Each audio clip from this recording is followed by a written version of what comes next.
Hello, everyone. Surprise! 4 live shows in a row in the month of September. I guess the Hobbits have it for me. Um, I was supposed to be at my meeting and it was going to be a pre-recorded episode like I do once a month.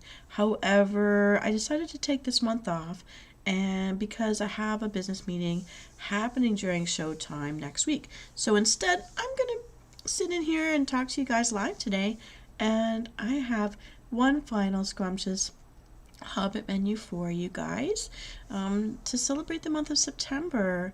The Baggins birthday's over. That was the 22nd. I hope you guys had a chance to have a birthday bash for the Baggins brothers and have a Hobbit party and use some of these wonderful menu items that I've been sharing with you this month. This is an episode. It is Hobbit themed, also a nod to a dedication for all of our New Zealand subscribers. This was our month down under for you guys, and to thank you for being my subscribers. So this is a nod to you. And unlike prior shows, 2 of the recipes that I'm going to share with you this evening come from a special place. I'm a fan myself of someone called the Starving Chef. I usually go to her website looking for things for Harry Potter themed parties. But in this case, I thought, does she do anything for Hobbits? And my first 2 recipes, 2 of them, come from her. So thank you, Starving Chef. So nod out to you for the inspiration here. We know that Hobbits love their meals, and it's taken us a whole month to get through just one day of all their eating. But some really nice stuff planned ahead for everybody. So what do we have today? Because it was supposed to be snack night, I've picked 3 quick and easy recipes to prep quickly so we can get down to chowing down. We can binge watch our favorite shows. Well, we binge eat all our favorite Hobbit snacks, including the Hobbit movies. They're still playing all month. So get ready, Riddlers. Here comes round number 1. Riddle me this. How do you keep a bagel from getting away?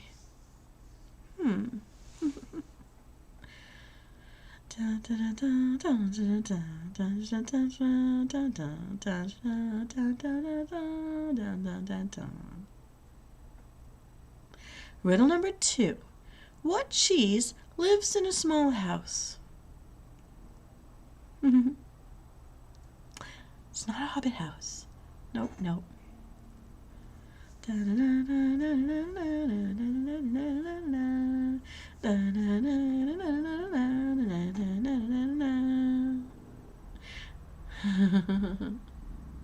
Riddle number 3. What is a thief's favorite garnish? Could be something in here. No.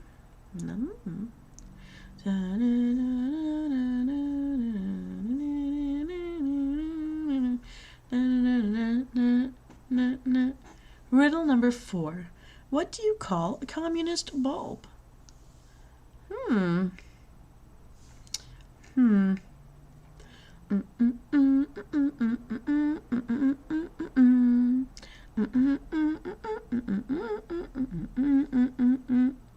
Riddle number 5. Thought I'd purchase a tall herb plant, but actually turned out to be tiny. Well, that's all you get for now. Riddle number 6. I'm a long, slender loaf with a thick outer layer. When people pick me up, they may say, ooh la la, what could I be? Not to keep your thoughts to yourself. This is a clean kitchen. And pantry, too. This is a clean pantry for my kitchen, which is clean. Da, da, da, da, da, da. Okay, Riddlers, have you got a clue? Let's find out. In riddle number 1, how do you keep a bagel from getting away? You put locks on it. Locks, L-O-C-K-S, lock it down, or L-O-X, the thin slices of smoked salmon. Guess what we're going to make with that. Riddle number 2, what cheese lives in a small house? Small house being cottage. Cottage cheese. A large curd adds more taste and texture to this bland dish. Riddle number 3, what is a thief's favorite garnish? Capers. Thieves get into capers. We need the capers for pops of saltiness and reserve some of the juice for the mignonette. We'll talk about that later. Riddle number 4. What do you call communist bulb? A red onion. To flavor the mignonette. Riddle number 5. Thought I'd purchase a tall herb plant, but actually turned out to be tiny. Oh well, it's no big deal. Dill, not deal. Dill. We're going to need fresh dill for the topping. Riddle number 6. I'm a long, slender loaf with a thick outer layer. When people pick me up, they may say, ooh la la. What could I be? Crusty French bread. You'll need fresh sliced and toasted French stick, which works best. It's better than crackers, but you can use crackers in a pinch if you don't have any French stick. So Venus, you may ask, what does this make? This is Schmiegel's sashimi toast. Schmiegel's sashimi toast. Say that 5 times fast. I can't. You go right ahead. I'm moving on to round 2. Oh wait, the instructions. You're going to prepare a mignonette, and this is how. You're going to finely mince the red onion in a small bowl, mix it together with the capers and the caper juice, mince the onion. Chill it for at least 1 hour to develop the flavor. While it's chilling, you're going to preheat the oven to 375 degrees Fahrenheit. Use a serrated knife to cut the baguette into 1/2-inch thick slices. Arrange the slices on a baking sheet, then lightly brush each with the olive oil. Toast the bread until crispy and just beginning to brown. It'll take 10 to 15 minutes. Keep an eye on it though. Don't let it burn. When the crostini have cooled, spoon about 1/4 to 1/2 tablespoon of cottage cheese onto the center of each toast, reserving half of the toast for the Gollum's tartine if you're making it. So what is that? Never you mind. Basically just keep half the toast on the side for the topping of the breads. Place a piece of lox onto the top of the cottage cheese, so lox being the pieces of the salmon. And then, yes.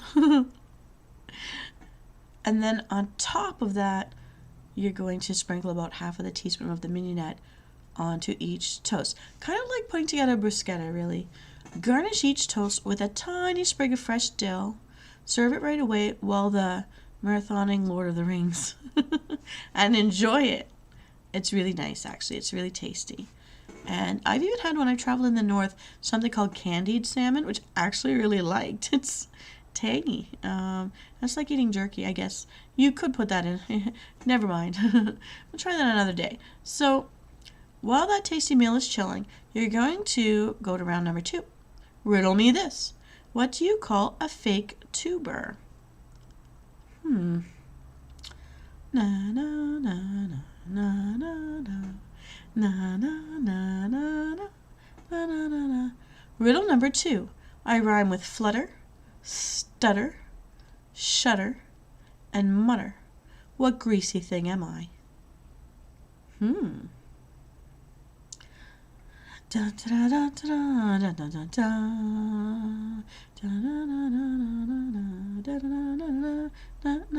This is the sound effect budget I have. You get me. Riddle number 3. I am a strong-smelling, pungent-tasting bulb used as a flavoring in cooking and in herbal medicine. What am I?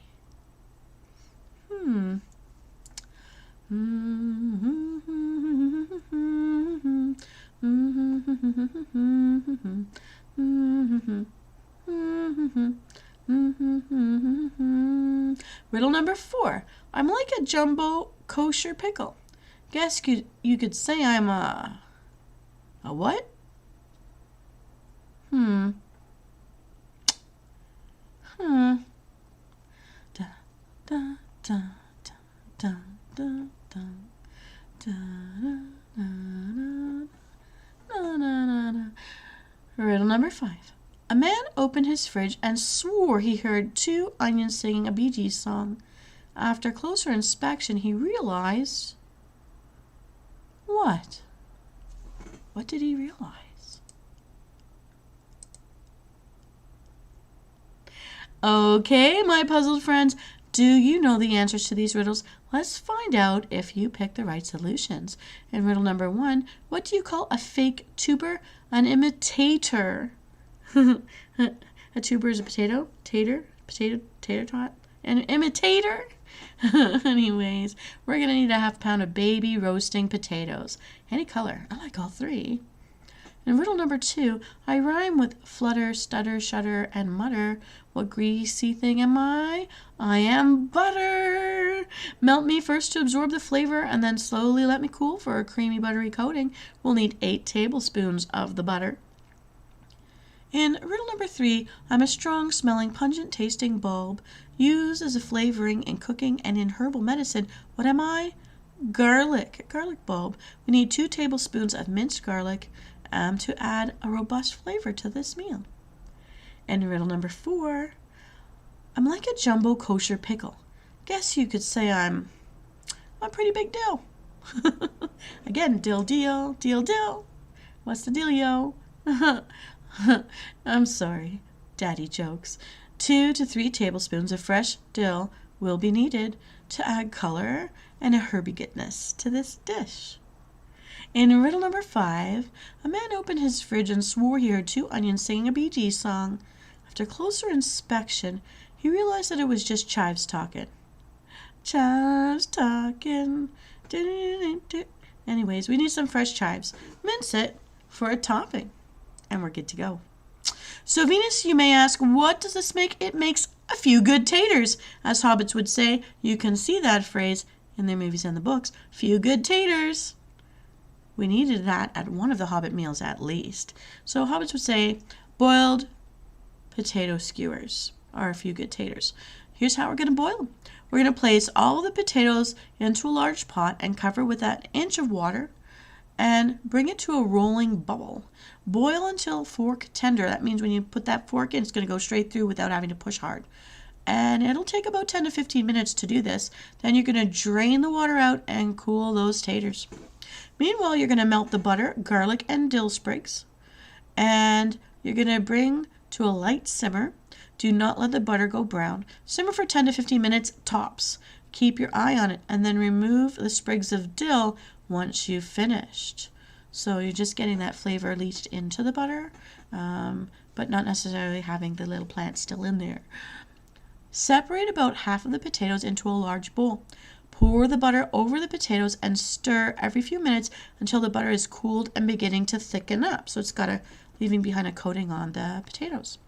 Once they're cooled, skewer 3 to 4 potatoes onto each bamboo skewer and serve at room temperature or lightly warmed. In a chef's tip, you can hard boil some eggs and put them to the side until you're ready to place the potatoes on the skewers. Then you can alternate the boiled egg whole, don't cut it up, in between the taters before you pour the butter mixture over them, over the skewers, and let it cool. And that just gives you a little bit of kick of protein too. We've got the savories, so let's make something sweet. Here comes round number 3. No messing around today. Riddle me this. What is a math teacher's favorite dessert? Da, da, da, da, da. Don't let the things in my hands give you any clues. All right, riddle number 2. What kind of dog did the baker have?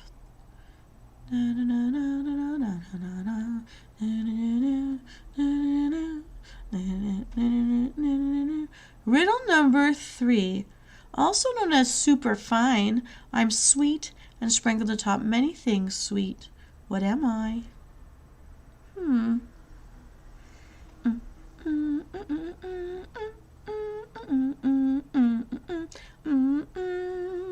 think this dress just makes me want to dance around and sing.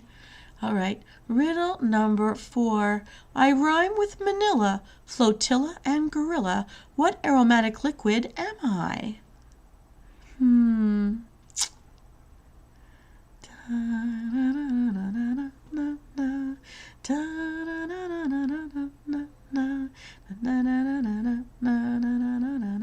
All right, riddle number 5. What do you know about vegan cookies?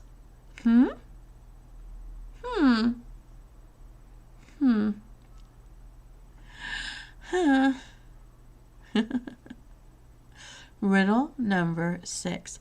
Glucose walks into a bar. The bartender asks, what does he ask? Gonna find out soon. Da, da, da, da, da, da, da, da, da, da, da, da, da, da. All right, riddle number 7. What instrument does a citrus fruit play? Huh.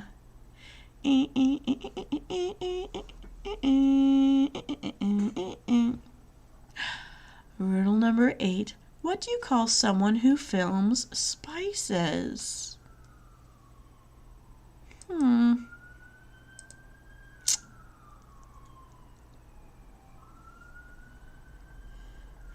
All right, my cerebral mortal souls, it's time to reveal the final set of answers. What is a math teacher's favorite dessert? Apple pie, 3.14. We're going to need 1 pound of apples. Try to blend together a mix of dessert apples peeled and sliced. Riddle number 2. What kind of dog did the baker have? A purebred. What else? Baker, bread, purebred. Anyhow, we're going to need 4 slices of wholemeal bread. Riddle number 3. Also known as superfine, I'm sweet and sprinkle atop many things sweet. What am I? Castor sugar. And we know it as superfine sugar up here in the north, but in castor sugar in other parts of the New Zealand and stuff, I think you call it that. So hats off to our New Zealanders, one at a time. We'll need 50 grams of castor sugar. In riddle number 4, I rhyme with manila, flotilla, gorilla. What aromatic liquid am I? Vanilla. Vanilla extract. We're going to need 1 teaspoon of vanilla extract. And riddle number 5, what do you know about vegan cookies? Just that they're only marginally better. Marginally better. Ha. We're going to need 4 knobs of margarine. Have you ever heard it called that, northerners like me? Nope. That's hilarious. Or butter, which means like 1 ounce or 25 grams of butter. Riddle number 6. Glucose walks into a bar, and the bartender asks, what can I get for you, sugar? Glucose sugar. Anyways, we're going to need 4 teaspoons of soft, light brown sugar. Yellow would be fine too. In riddle number 7, what instrument does a citrus fruit play? A limoncello. Citrus, lemon, cello. The musical instrument. It makes songs like the Godfather song.